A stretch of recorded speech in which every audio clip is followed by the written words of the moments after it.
Buenos días, les saluda el pastor Carlos Carreón de la Primera Iglesia Bautista Hispana en La Grange, Texas, la mañana de este martes 8 de marzo del 2016. Agradezco al Señor poder estar en sintonía con ustedes una vez más y le invito a que vayamos ante Él en palabra de oración. Señor, gracias por permitirnos despertar esta mañana y te pedimos, Señor, que podamos seguir tomados de tu mano. Por tu gracia y por tu misericordia, Señor, hemos sido comprados y te pedimos, Padre, que por favor sigas desarrollando en nosotros el carácter que tú deseas que tengamos, Señor, como estilo de vida. Ayúdanos a seguir en Operación Jesús, aprendiendo más de ti y a reflejar tu rostro, Señor, siempre en medio de nuestra vida diaria. En Cristo Jesús te lo rogamos. Amén y amén. Mire lo que dice esta mañana. Seguimos en Operación Jesús, día 30. Estamos en la semana número 5 y estamos aprendiendo sobre la maniobra Sirve en el cuerpo de Jesús a través de la estrategia como un solo hombre. Y el día de hoy vamos a estar meditando en el libro de Hechos, capítulo 9, versículos 10 al 22.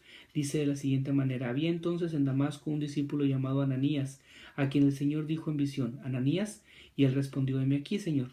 El Señor le dijo: levántate y ve a la calle que se llama Derecha, y busca en casa de Judas a uno llamado Saulo de Tarso, porque aquí él oraba y ha visto en visión a un varón llamado Ananías que entra y pone las manos encima para que recobre la vista. Entonces Ananías respondió: Señor, he oído de muchos acerca de este hombre, cuántos males has hecho a tus santos en Jerusalén, y aún aquí tiene autoridad de los principales sacerdotes para prender a todos los que invocan tu nombre. El Señor le dijo: ve, porque instrumento escogido me es este, para llevar mi nombre en presencia de los gentiles y de reyes y de los hijos de Israel, porque yo le mostraré cuánto le es necesario padecer por mi nombre. Fue entonces Ananías y entró en la casa, y poniendo sobre él las manos le dijo: hermano Saulo, el Señor Jesús, que se te apareció en el camino por donde venías, me ha enviado para que recibas la vista y seas lleno del Espíritu Santo. Y al momento le cayeron de los ojos como escamas y recibió al instante la vista, y levantándose fue bautizado, y habiendo tomado alimento recobró fuerzas. Y estuvo Saulo por algunos días con los discípulos que estaban en Damasco. Enseguida predicaba a Cristo en las sinagogas, diciendo que éste era el Hijo de Dios. Y todos los que le oían estaban atónitos y decían: ¿no es este el que asolaba en Jerusalén a los que invocaban este nombre, y a eso vino acá para llevarlos presos ante los principales sacerdotes? Pero Saulo mucho más se esforzaba y confundía a los judíos que moraban en Damasco, demostrando que Jesús era el Cristo. Hechos capítulo 9 versículos 10 al 22 es lo que acabamos de leer. Oiga, este pasaje sin duda es un pasaje muy importante, muy bueno, muy famoso, muy rico en enseñanza, como toda la palabra de Dios, por supuesto, pero en este pasaje muchas enseñanzas se pueden extraer. Incluso quizás usted ya ha escuchado varios sermones o clases o estudios acerca de este pasaje. La frase más impresionante de todo lo que dice Dios respecto a Saulo seguramente es este pasaje donde dice: ve, porque instrumento escogido me es este, para llevar mi nombre en presencia de los gentiles. Oiga, ¿no le parece esto impresionante? Dios necesitaba a Saulo.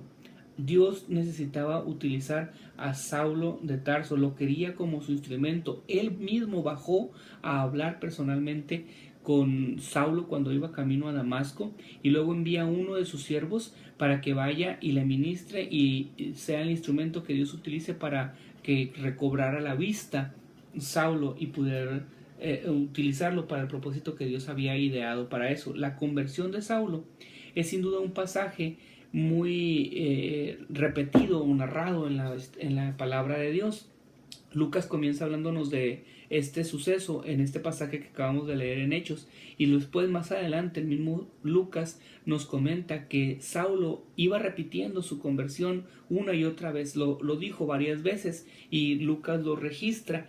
Y pudiéramos decir: ¿por qué Lucas, si ya lo dijo una vez, porque no pudo haber dicho, como dicen algunos autores literarios, como ya dijimos anteriormente, o remítase al capítulo tal para que sepa lo que pasó con Saulo en su conversión? No, cada vez que hablaba Pablo de su conversión lo hacía con todo santo y seña, luego decimos, con todo detalle, para hablar de este suceso.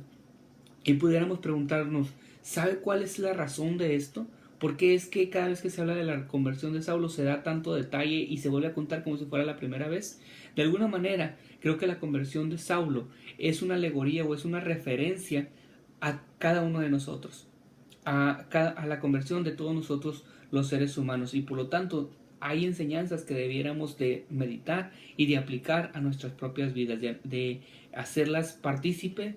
Y ya que la conversión de Pablo nos identifica, también nosotros deberíamos identificarnos en lo que Dios trató de mostrarle o le mostró a este apóstol. Mire, primero que nada, debemos reconocer que Dios nos ha escogido como instrumentos. No somos cristianos porque seamos muy lindos, muy listos o porque seamos muy buenos y muy inteligentes en buscar a Dios para adorarle. No, somos cristianos porque Él bajó a buscarnos a nosotros. Mandó a diferentes personas para que nos hablaran de Él y para que lo conociéramos como nuestro Señor y suficiente Salvador personal y nos integraran a la iglesia, así como Ananías fue utilizado por Dios para integrar a Saulo a la iglesia de manera clara, de manera llena y de manera oficial. ¿No le parece eso maravilloso?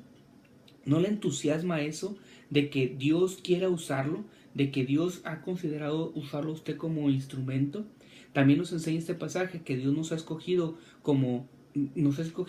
para una tarea determinada. Pablo, fíjese, no fue uno de los 12 discípulos que caminó con el Señor en vida, es decir, no era del grupo íntimo del Señor Jesús. Pablo nunca estuvo con el Señor Jesús cuando estuvo haciendo su ministerio aquí en vida. Sin embargo, tenía algunas habilidades, conocimientos, preparación y experiencia que, de acuerdo al plan del reino de Dios, de acuerdo al propósito de Dios, eran útiles y eran necesarios para utilizarse. ¿Qué le parece esto? Su preparación, su experiencia, sus vivencias, su carácter, hermano, hermana, son cosas que Dios conoce, y por causa de ello ya le tiene a usted un trabajo dentro de la iglesia. Es decir, dicho de otras palabras, Dios nos salvó a usted y a mí para suplir una necesidad. Fuimos rescatados del mundo para cumplir con una misión. Tenemos un servicio que realizar en el cuerpo de Jesús para colaborar con nuestra comunidad y así entonces poder trabajar como un solo hombre.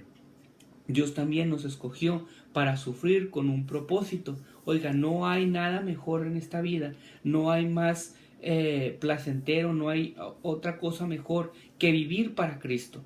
No hay una vida más llena de placer, de goce, de fiesta, de alegría, de felicidad, que entregarnos a Cristo. Pero vivir para Cristo también significa trabajar para Él. Y cuando estamos trabajando para Él, en ocasiones, cumplir con nuestra misión significa vivir sufrimiento. Cumplir con nuestra misión en muchas ocasiones nos trae sufrimiento. Mire, la cultura de este mundo egoísta nos dice que jamás debemos dar nada si no vamos a recibir primero. Que si nos la hacen, nos la pagan. Que si nos pegan, peguemos nosotros primero. Que eso de que el amor de darse sin recibir nada a cambio es simplemente una tontería. Bajo estas circunstancias, entregar la vida, vivir sirviendo al prójimo, trabajar sin un salario, servir desinteresadamente, en pocas palabras, amar, se vuelve entonces un asunto peligroso por el que muchas veces se puede sufrir. Claro que sí. No hay mejor cosa en la vida que sufrir con un propósito, y no hay peor cosa que sufrir sin una razón trascendental. Mire, Dios nos escogió también para demostrar en nosotros su evangelio.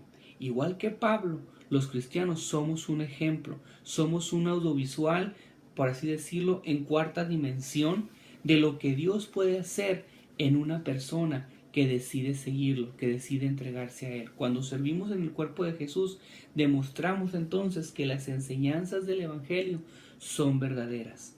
Cuando éramos niños y jugábamos en el barrio, ahí haciendo equipos para jugar algún deporte, lo peor que nos pudiera suceder cuando éramos niños era que nadie nos escogiera para ser parte de su equipo. Pero ¿qué cree? Eso no nos pasa con Jesús en el día de hoy, porque hoy en día Dios quiere que usted sea de su equipo y nos está buscando para que nos integremos a su obra. Jesús está interesado en que usted y yo seamos de su equipo y que le sirvamos, que trabajemos. Nos dotó de capacidades, de habilidades y de cosas que podemos ser útiles en el plan que Dios tiene para su iglesia y para desarrollar su plan en el lugar en donde nos tiene establecidos. ¿Qué cosas de las que hacen en la iglesia que usted, a la cual usted asiste, le parecen que no se están haciendo de la mejor manera, o qué cosas usted cree que hace falta que se hagan. Dios permitió que usted se diera cuenta de eso para poder usarle. Así que, ¿está usted dispuesto a ser el instrumento que Dios desea utilizar para suplir esa necesidad? El que usted se dé cuenta de una necesidad en la iglesia a la que usted asiste no es casualidad. Dios lo quiere usar para suplir esa necesidad. Así que dejémonos usar por Él. Si usted no tiene una iglesia, si usted no se congrega en una iglesia, está desperdiciando dones, habilidades que Dios le ha dado. Intégrese a una comunidad de fe, en donde se predique la palabra de Dios, en donde sanamente se hable de Jesucristo como su único y suficiente Salvador personal, y entonces ponga en práctica los dones y habilidades que Dios ya le ha dado. Por mínimos que le parezcan, son útiles en el reino de Dios. Espero que sigamos meditando en este principio de servir en el cuerpo de Jesús como un solo hombre y sigamos aprendiendo más en Operación Jesús. Dios le bendiga y nos vemos en el siguiente devocional.